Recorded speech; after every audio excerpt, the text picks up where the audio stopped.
Ce récit, nous le connaissons tous. Mais le récit n'est pas la réalité.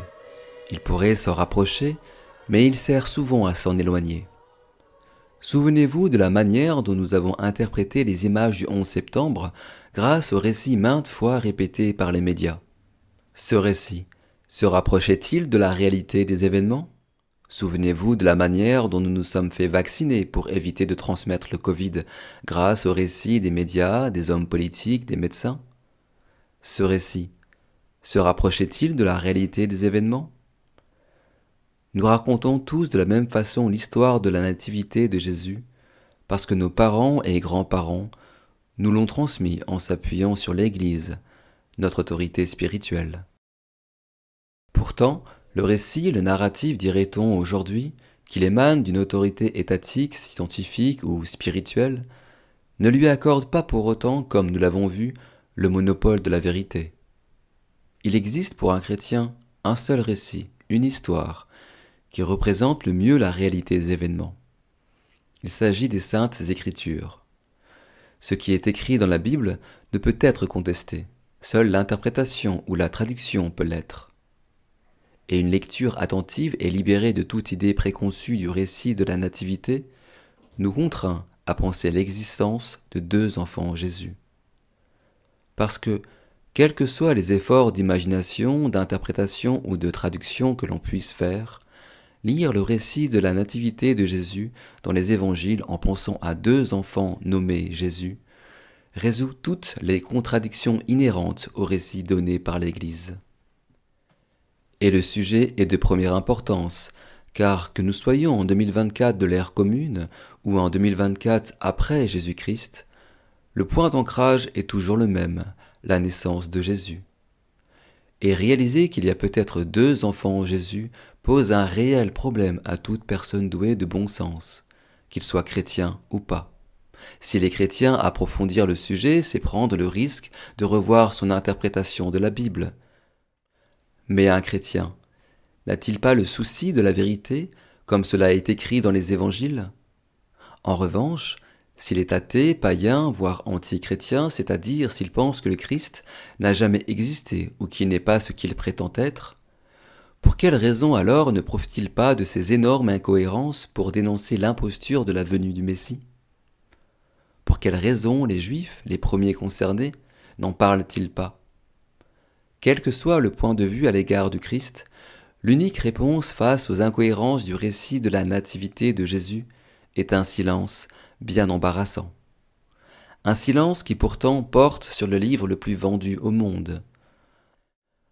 Un silence qui concerne pourtant l'être autour duquel tout gravite pour plus d'un tiers de la population mondiale. Bref, personne n'en parle. Une totale omerta.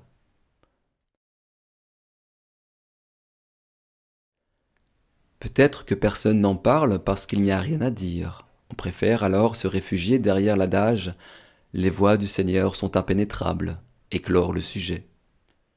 Une question refermée de la sorte a l'avantage de se faire oublier, de ne plus y penser, et surtout d'éviter d'aborder les autres questions encore plus dérangeantes que cela entraîne.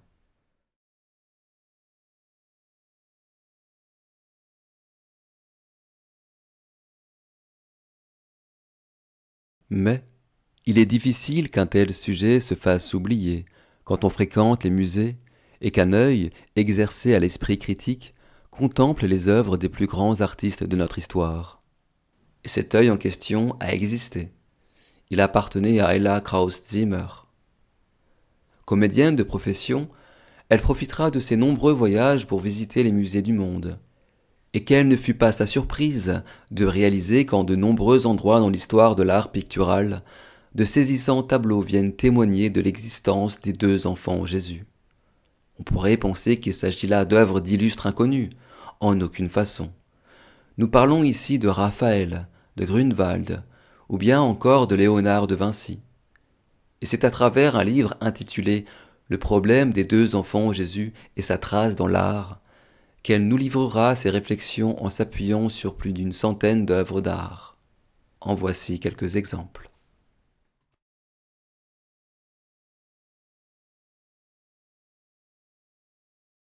Ce tableau représente deux femmes assises sur un banc massif. L'une, à gauche, est habillée en bleu et porte une couronne royale. L'autre, à droite, a l'air plus jeune. Elle est en rouge, avec un délicat voile sur sa tête. Elle porte une auréole de laquelle émanent 1000 rayons.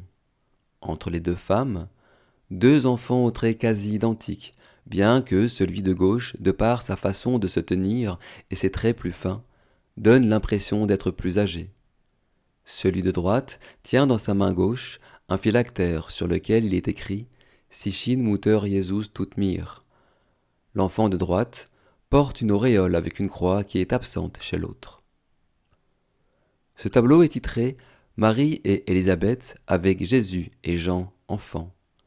Et selon Ella Kraus-Zimmer, cela ne correspond pas à ce que l'on voit sur le tableau. Dans l'évangile de Luc, au chapitre 1, versets 7 et 18, Élisabeth était, avant de tomber enceinte, déjà à un âge avancé, et bien souvent, elle est représentée dans les tableaux avec les marques au visage correspondant à son âge, ou bien portant un voile, voire une guimpe. Dans ce tableau, la femme qui porte un voile est plus jeune que celle qui est couronnée. Quels sont donc les éléments sur le tableau permettant son identification ? Habituellement, Jean, habillé en peau de bête avec une croix, tient un phylactère sur lequel il est écrit « Ecce Agnus Dei » et l'adresse à l'enfant Jésus. Ici, il n'a ni peau de bête, ni croix, ni agneau, et il est écrit sur le phylactère « Regarde, mère, Jésus me ». Quels sont les éléments sur le tableau permettant l'identification de Jean ?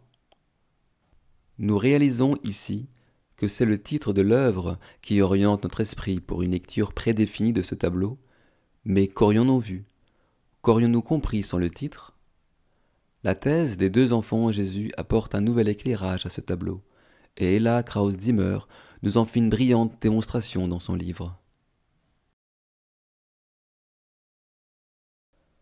La Madone au rocher est également analysée par Ella Kraus-Zimmer. Nous y voyons deux enfants, une femme et un ange. La femme accompagne d'un geste de la main l'enfant de gauche, qui prie devant l'autre enfant, qui lui fait un geste de bénédiction et est soutenu par l'ange. Tout porte à croire que l'enfant Jésus est celui près de l'ange. Pourquoi n'est-il pas sur les genoux de Marie ? Qui est l'enfant qui prie ? Et pourquoi est-il montré du doigt par l'ange ? Un autre tableau portant le même nom est attribué le plus souvent à l'un des disciples de De Vinci. Il reproduit l'original en y apportant des éléments éclairant l'identité des personnages, mais nuit par la même occasion à sa composition. L'ange, qui désignait au spectateur l'importance de l'enfant près de Marie, n'a plus lieu d'être. Quelle était la volonté de Léonard de Vinci dans cette œuvre ? Une fois de plus, le livre d'Ella Kraus-Zimmer nous apporte une analyse fouillée pour une explication tout à fait plausible sur ce mystère. Parmi la série des Madones de Raphaël, un tableau nommé la Madone Terra Nuova intrigue l'œil de la Kraus-Zimmer. Nous reconnaissons facilement Jean-Baptiste ainsi que Jésus sur les genoux de Marie. Mais quelle est l'identité de ce troisième enfant portant également l'auréole ? Son allure fière et noble, dont le regard est orienté vers Marie et non comme bien souvent vers l'enfant Jésus dans ce genre de composition. Qui est-il ? Mais l'un des passages les plus percutants du livre est celui où elle analyse les peintures traitant d'un événement qui se trouve uniquement dans l'évangile de Luc. Jésus au temple à 12 ans. L'image que nous en faisons est toujours celui où l'on voit Jésus entouré de prêtres érudits en pleine discussion, avec sur le côté ses parents.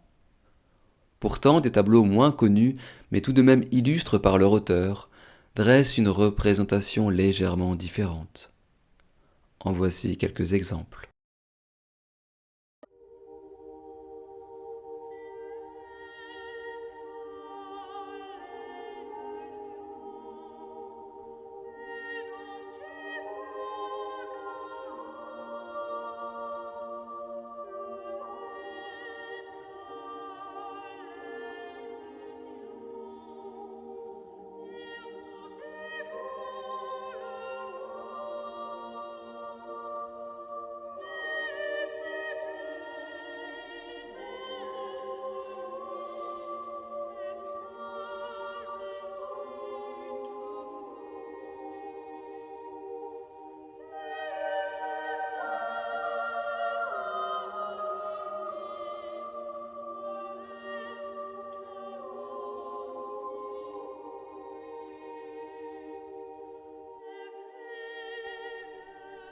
La proximité dans le temps et l'espace de la plupart de ces peintres nous amène à penser de façon légitime que leur tableau n'est peut-être que l'expression d'un savoir caché, d'une connaissance occulte. Connaissance provenant d'un mouvement ésotérique dont les disciples seraient alors parmi les plus illustres peintres de l'histoire de l'art pictural. La question est légitime et reste ouverte. Plus récemment, un livre sur le retable d'Issenheim a été traduit en français dans lequel l'auteur, Michael Schubert, utilise toute l'étendue de ses connaissances pour déchiffrer ce qu'a voulu transmettre Matthias Grunewald. On y trouve deux éléments très surprenants à la lecture de cet ouvrage. Le premier est le sens qu'attribue Michael Schubert au contenu du livre ouvert devant Marie, dans le panneau de gauche. On y voit que la prophétie d'Isaïe a été à 2 reprises écrite, mais la seconde présente un ordre et des caractéristiques propres. Le deuxième élément apparaît dans la personne qui a préfacé le livre, Panksika Begueri de Papet, qui fut conservatrice du musée Nonterlinden, musée qui accueille aujourd'hui le retable à Colmar. Elle écrit « Cet ouvrage de Michael Schubert ne ressemble à aucun autre. Il a été écrit par un homme qui connaît parfaitement ce retable, qui est resté des heures à l'étudier. Il est l'œuvre d'un auteur qui est écrit pour celui qui regarde le retable et qui veut le comprendre afin de l'admirer. Il est le résultat d'un questionnement constant sur le contexte de sa réalisation et sur ses créateurs célèbres, Nicolas de Haguenau pour les sculptures et Grunewald pour les panneaux peints. Les questions posées et les hypothèses d'éclaircissement concernant l'iconographie du retable parachèvent cette somme d'érudition que constitue ce livre. Sans vouloir faire de procès d'intention, il est possible de déduire par ces quelques phrases que l'interprétation de certaines peintures par l'existence de 2 enfants Jésus est envisageable pour certains experts dans le domaine artistique, ce qui, dans le monde théologique chrétien, constitue une impossibilité systémique. Mais il s'agit d'art, de peinture. L'imaginaire des artistes, aussi inspirant soit-il pour nous autres profanes, ne saurait être une preuve de l'existence de 2 enfants Jésus. Et, contrairement aux faits, les esprits qui décrivent ces mêmes faits évoluent avec le temps. Un temps qui aujourd'hui a donné à nos esprits un caractère profondément matérialiste. Nous ne pouvons en effet nous reposer sur quelques tableaux pour s'accorder une thèse provenant d'une adepte de la pensée de Rudolf Steiner, et encore moins si cette thèse est hautement improbable. Néanmoins, les personnes en quête de vérité ne manqueront pas à l'appel de cette question désormais ouverte sur l'existence des 2 enfants Jésus.